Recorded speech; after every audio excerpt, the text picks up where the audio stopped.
राजा के गायब होने के बाद महल में भय का साया छा गया।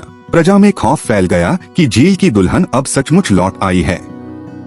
लेकिन राजा की बेटी राजकुमारी रत्नावली ने यह मानने से इनकार कर दिया।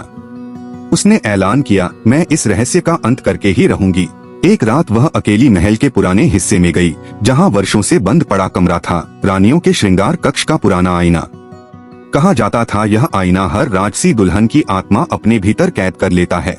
जैसे ही रत्नावली ने कमरे का दरवाजा खोला, धूल उड़ी और एक ठंडी हवा का झोंका कमरे में भर गया। आईना अब भी दीवार पर टंगा था, लेकिन उसमें उसका अक्स नहीं दिखाई दे रहा था, बल्कि एक दूसरी दुल्हन दिख रही थी। वही सफेद साड़ी, वही काली आंखें। राजकुमारी कांप उठी, तुम कौन हो? आईने से आवाज आई, मैं वही हूँ जिसे इस महल ने धोखा दिया। मैं वही हूँ जिसे अपने ही ससुराल वालों ने शादी की रात जिंदा झील में फेंक दिया, और अब ये महल मेरा है। रत्नावली ने डर पर काबू पाया और बोली, अगर तुम न्याय चाहती हो तो निर्दोषों को मत सजा दो। आईने में दुल्हन की आंखें लाल हो गयी। न्याय? फिर ये मुकुट क्यों भटक रहा है?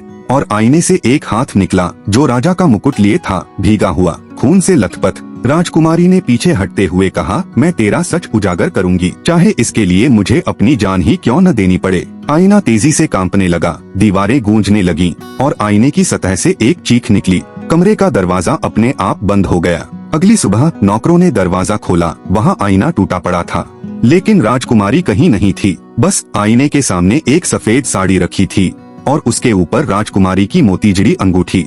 अब कहा जाता है, जब भी महल की दीवारों में आईना टांगा जाता है, उसमें एक नहीं, दो दुल्हनों की परछाइयां दिखाई देती हैं। और झील की तरह अब महल भी किसी को नहीं छोड़ता। झील की दुल्हन अब आईने की रानी बन चुकी है।